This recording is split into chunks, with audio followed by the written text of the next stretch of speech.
एक छोटी सी कंफ्यूजन और क्लियर करेंगे। वो कंफ्यूजन हमारी ये है, Why pencil seems bend in water? पानी में जब आप पेंसिल डिप करते हो, इधर इट इज स्ट्रेट, बट वो हमारे जो नजरों से जब हम उसे देखते हैं प्यार से, तो वो बेंड हुई दिखती है, मीन्स मुड़ी हुई दिखती है। जैसे ये मार्कर मैंने डिप किया, तो आप जब ट्रांसपेरेंट कंटेनर लो और देखोगे तो मार्कर हल्का सा ऐसे डिप रहेगा, हल्का सा ऐसे बेंड जाएगा, सॉरी।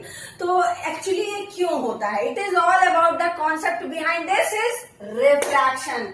रिफ्रैक्शन, पहले तो मैं ये बता दूं क्या होता है। लाइट चैप्टर का क्लास 10 का फिजिक्स का कॉन्सेप्ट है, जो कि कहता है when light passes from one medium to another medium, either take an example like as air and water, then it changes its speed and bends. वो अपनी स्पीड बदल देता है और बेंड होता है।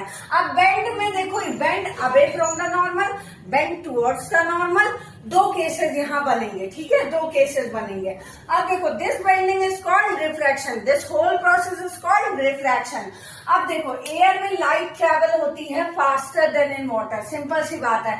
हवा में लाइट जो है वो ज्यादा तेज ट्रेवल करेगी, ठीक है, पानी की बदौलत। पानी में आप लाइट देखोगे तो कम ट्रेवल, कम रिफ्लेक्ट हो पाएगी अंदर, बट एयर में ज्यादा रिफ्लेक्ट हो रही है। देखो, लाइट रिफ्लेक्ट हो रही है।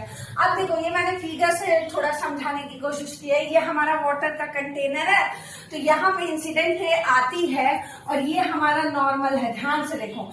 फिर ये इंसिडेंट रे नॉर्मल के टुवर्ड्स बेंड हो गई है, और यही जब कहां से, डेंसर से रेयर मीडियम में जाएगा, तो ये क्या हो जाएगी, अवे चली जाएगी रिफ्रैक्टेड रे। एयर यहाँ है और यहाँ वाटर है, और हमें पता है कि एयर रेयर मीडियम है, वाटर डेंसर मीडियम है।